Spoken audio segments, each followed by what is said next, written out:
बड़ी खबर, भारत में भूकंप का बड़ा खतरा मंडरा रहा है। 61% देश को खतरे वाले जोन में रखा गया है। वहीं आपको बता दें 75% आबादी पर यह संकट मंडराती हुई नजर आ रही है और ये नई रिपोर्ट ने देश भर को चौंका दिया है। तो ये बड़ी जानकारी आपसे साझा कर रहे हैं, जहां भारत में भूकंप का खतरा लगातार मंडराता हुआ नजर आ रहा है। आपको बता दें कि भारत ने अपना नया राष्ट्रीय भूकंप जोखिम नक्शा यानी कि सिस्मिक जोनेशन मैप जारी कर दिया है। इस नए नक्शे में पूरे हिमालय चाप को सबसे ऊंचे खतरे वाले जोन यानी कि 5 में इसको रखा गया है। पहले इसे जोन 4 कहा जाता था, अब जोन 6 में डाल दिया गया है इसे, यानी कि कश्मीर से लेकर अरुणाचल प्रदेश तक का पूरा हिमालय क्षेत्र अब देश का सबसे ज्यादा भूकंप संवेदनशील इलाका मान लिया गया है। ये नक्शा राष्ट्रीय आपदा प्रबंधन प्राधिकरण यानी कि NDMA और भारतीय मानक ब्यूरो यानी कि BIS ने मिलकर तैयार किया है। इसे बनाने में देश भर के 20 से ज्यादा, बिल्कुल आपको बता दें कि 20 से ज्यादा वैज्ञानिक संस्थानों ने हिस्सा लिया है। क्या कुछ बदला गया है वो भी आपको बताते चले। दरअसल पुराने नक्शे जो 2002 में तैयार किया गया था उसमें हिमालय को जोन 4 और जोन 5 में बांटा गया था। वहीं अब नए नक्शे में पूरे हिमालय चाप को एकसमान रूप से जोन 5 जो कि सबसे खतरनाक है उसमें रखा गया है। वहीं आपको बता दें कि अब देश का लगभग 61% भूभाग मध्यम से लेकर बहुत ही ऊंचे भूकंप जोखिम में है। पहले ये 59% हुआ करता था, लेकिन अब बता दें आपको ये बढ़कर 61% हो गया है, यानी कि 59% से बढ़कर अब ये 61% हो चुका है। वहीं पहली बार जोन 6 नाम का कोई क्षेत्र नहीं था, लेकिन अब इसे बनाया गया है। जोन 5 ही सबसे ऊंचा जोन हुआ करता था, लेकिन अब जो सबसे ऊंचा जोन होने वाला है वो होगा जोन 6। लेकिन इसमें बड़ा सवाल ये है कि आखिर इस बदलाव की जरूरत क्यों पड़ी, तो ये भी आपको बता दें। दरअसल वाडिया हिमालय भू विज्ञान संस्थान के निदेशक है विनीत गहलोत, उन्होंने बताया है कि हिमालय में भारतीय प्लेट और यूरेशियन प्लेट के बीच लगातार टकराव हो रहा है। मध्य हिमालय का हिस्सा पिछले 200 से 500 साल से लॉक है, यानी वहां ऊर्जा जमा हो रही है। पुराने नक्शे में यह खतरा कम आंका गया था क्योंकि जोन की सीमाएं राज्य की प्रशासनिक सीमाओं पर निर्भर करती थी। अब नया नक्शा पूरी तरह डेटा और भूवैज्ञानिक सच्चाई पर आधारित है। आपको ये भी बताते चले कि आखिर इनमें कौन से इलाके सबसे ज्यादा खतरे वाले हैं। तो उनमें सबसे खतरे वाले इलाके में या फिर जोन में जो आता है वो है पूरा का पूरा उत्तराखंड।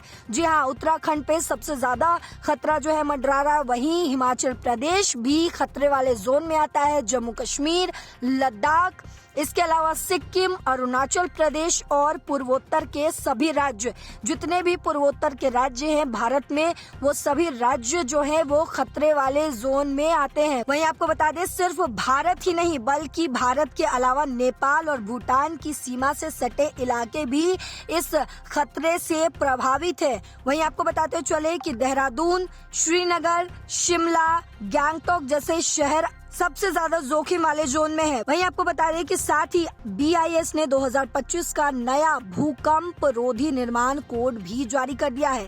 इसमें कई बड़े बदलाव भी किए गए हैं, वो भी आपको बताते चले।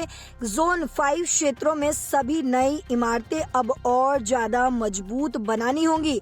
भारी फर्नीचर, वाटर टैंक और इनके अलावा जो भी दीवारों से एंकर करना है वो अनिवार्य हो गया है। वहीं आपको बताते चले कि अस्पताल, स्कूल, पूल और बांध जैसी जरूरी संरचनाओं के लिए विशेष डिजाइन भी तैयार किए जाएंगे क्योंकि ये काफी खतरे वाले जोन में है। आपको बता दें कि मिट्टी के तरल होने का खतरा भी ध्यान में रखना होगा। इस पर विशेषज्ञों का कहना है कि ये नया नक्शा एक चेतावनी है। हिमालय में कभी भी 8 या उससे ज्यादा तीव्रता का भूकंप आ सकता है, इसीलिए अभी से तैयारी शुरू कर देनी चाहिए, वरना नुकसान बहुत भयानक हो सकता है, बहुत बड़ा हो सकता सकता है। अब हर नागरिक, बिल्डर, और सिर्फ बिल्डर और नागरिक नहीं बल्कि सरकार की जिम्मेदारी है कि नए नियमों का सख्ती से पालन करे ताकि आने वाली आपदा से जान माल का कम से कम नुकसान हो सके। तो ये बड़ी जानकारी आपसे साझा कर रहे थे, जहां भारत पर खतरा लगातार मंडराता हुआ नजर आ रहा है और वो खतरा है भूकंप का, जिसमें 61% देश जो है यानी भारत जो है वो खतरे में है। सिर्फ भारत नहीं बल्कि भारत के अलावा भूटान, नेपाल जैसे देश भी इस खतरे से जूझने वाला है। 75% आबादी इससे संकट में आ सकती है और इस पर जो ये रिपोर्ट जारी किया गया उस पर हमने आपको तमाम जानकारियां साझा की है। ये नक्शा जो है वो चेतावनी वाला है, ना कि खतरा बढ़ाने वाला। इससे घबराने की कोई जरूरत नहीं है, लेकिन हमें इस पर लगातार तैयार रहना होगा, पूरे भारत को तैयार रहना होगा, क्योंकि सरकार भी इस पर लगातार एक्शन लेने के लिए तैयार है। ब्यूरो ऑफ इंडियन स्टैंडर्ड्स ने 2025 का नया अर्थक्वेक डिजाइन कोड भी जारी किया। पुराने 2016 कोड को बदलने का आह्वान भी किया गया था। नए नियमों में इमारतों को ज्यादा मजबूत बनाना जरूरी है। भारी सामान जो इमारत के 1% से ज्यादा वजन का हो उसे एंकर करना पड़ेगा ताकि अंदर का नुकसान ना हो। इसके अलावा फॉल्ट के पास बनी इमारतों के लिए पल्स लाइक मोटेशन का ध्यान रखना होगा। इसके अलावा आपको बता दें, सॉइल फ्लेक्सिबिलिटी के खिलाफ नए प्रावधान आए हैं। आपको स्कूल, अस्पताल, ब्रिज, इन तमाम चीजों की जो जरूरी चीजें हैं उसको भूकंप के हिसाब से तैयार करना होगा। शहरी प्लानिंग अब मल्टी हैजर्ड होने वाली है। तो ये तमाम जानकारियां लगातार सामने आ रही है, लेकिन इस पर जो सबसे बड़ी ब्रीफिंग सामने आई है वो हमने आपको बताई कि आखिर कैसे मैप को तैयार किया गया है।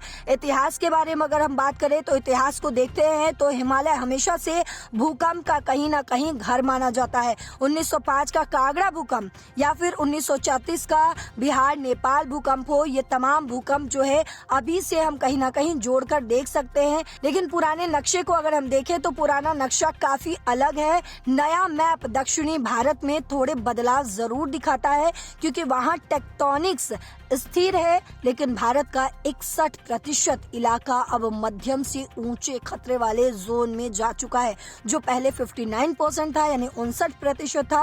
और अब चौंकाने वाली बात यह भी है कि भारत की आबादी का लगभग 3/4 हिस्सा ऐसे सक्रिय इलाकों में रहता है, जैसे दिल्ली, चंडीगढ़, देहरादून जैसे शहरों में भी लाखों लोग रहते हैं, जहां मध्यम हलचल भी बड़ा नुकसान कर सकती है। पड़ोसी देश जिसके बारे में मैंने आपको बताया कि किस तरीके से नेपाल, भूटान भी जो है इससे प्रभावित हो सकता है, उस पर भी इसका असर पड़ सकता है। तो ये तमाम जानकारियां इस पर सामने आ रही है, लेकिन इस पर जो कुछ भी अपडेट आएगा हम आप तक पहुंचाते रहेंगे। आप देखते रहिए, जुड़े रहिए दैनिक जागरण के साथ। नमस्कार।